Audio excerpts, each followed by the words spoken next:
Welcome back to our YouTube channel. I hope आप लोग अपने घर पे स्वस्थ होंगे और सेफ होंगे। तो आज की इस वीडियो में हम बात करने वाले हैं how to avoid losses in stock market. Let's begin. अगर आपने अच्छा खासा अमाउंट सेव करके रखा हुआ है और अब आप उसको स्टॉक मार्केट में इन्वेस्टमेंट करना चाहते हैं तो सबसे पहले आपको कंपनीज़ को एनालिसिस करना आना चाहिए। साथ ही अपने रिलेटिव्स, फ्रेंड्स और तमाम बिजनेस टीवी चैनल्स को ब्लाइंडली फॉलो करना बंद कर देना चाहिए, क्योंकि आप नहीं जानते आप जिनको देख के स्टॉक मार्केट में आना चाहते हैं उन लोगों ने भी इन्वेस्टमेंट करने से पहले कितना एनालिसिस किया होगा। इसलिए अगर आपके पास अच्छा खासा अमाउंट है जिसको आप शेयर मार्केट में इन्वेस्ट करना चाहते हैं तो पूरा एनालिसिस करने के बाद ही कोई डिसीज़न लीजिए। बेशक आप अपने एनालिसिस को दूसरे इन्वेस्टर्स के साथ शेयर कर सकते हैं, इसमें कोई प्रॉब्लम नहीं है। ज़रूरत पड़ने पे आप उनसे राय भी ले सकते हैं। जिस तरह हम अपनी लाइफ में कोई बड़ा स्टेप उठाने से पहले उसको चारों तरफ से देख लेते हैं, उस चीज़ को डिटेल में समझ लेते हैं और उसके बाद ही कोई फैसला लेते हैं। ऐसी कंडीशन में हम दूसरों की राय ज़रूर लेते हैं लेकिन उनको ब्लाइंडली फॉलो नहीं करते हैं। इसी तरह शेयर मार्केट भी काम करता है। शेयर मार्केट में इन्वेस्टमेंट करने से पहले भी आपको सारी चीज़ें अच्छी तरह समझनी होंगी, लेकिन अगर आपको लगता है आप अपने बिजी स्केड्यूल के कारण ज़्यादा टाइम नहीं दे सकते तो आपके लिए बेहतर होगा कि आप म्यूचुअल फंड्स में इन्वेस्ट करें, जहां प्रोफेशनल फंड मैनेजर्स आपके फंड को मैनेज करते हैं। Second point is stay away from penny stocks. Exactly. तो अगर आप बिगिनर हैं और आपको शेयर मार्केट के बारे में ज़्यादा ज्ञान नहीं है तो आपको पेनी स्टॉक से बिल्कुल दूर रहना है।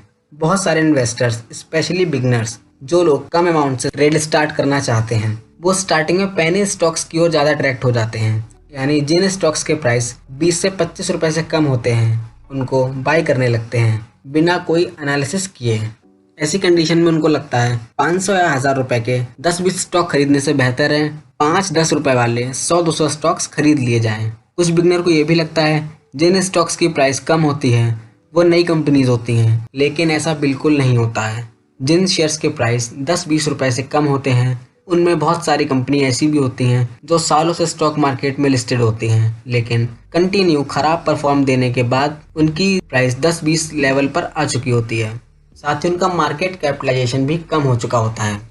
पेनी स्टॉक्स में इन्वेस्ट करने से पहले आपको ये जानना बहुत ज़रूरी है कि अगर किसी कंपनी के स्टॉक प्राइस इतने कम हैं तो वो क्यों हैं। मैक्सिमम पेनी स्टॉक्स की इन्फॉर्मेशन इजीली अवेलेबल नहीं होती है, जिसके कारण कंपनी को एनालिसिस करना काफ़ी मुश्किल हो जाता है। इसीलिए जब तक आपके पास अच्छा एक्सपर्टीज नहीं आ जाता तब तक आप पेनी स्टॉक से दूरी बनाए रखें।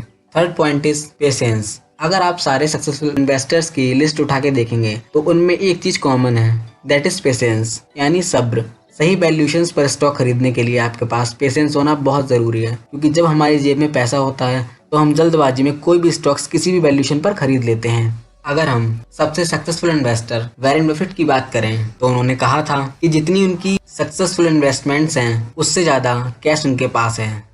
इसका मतलब यह है कि अगर आप लॉन्ग टर्म इन्वेस्टर हो तो आपको अपनी इन्वेस्टमेंट में परफॉर्म करने के लिए टाइम देना होगा, लेकिन इसका ये मतलब बिल्कुल भी नहीं है कि आप किसी भी अरे गहरे स्टॉक्स में इन्वेस्ट करके पेशेंटली वेट करते रहो।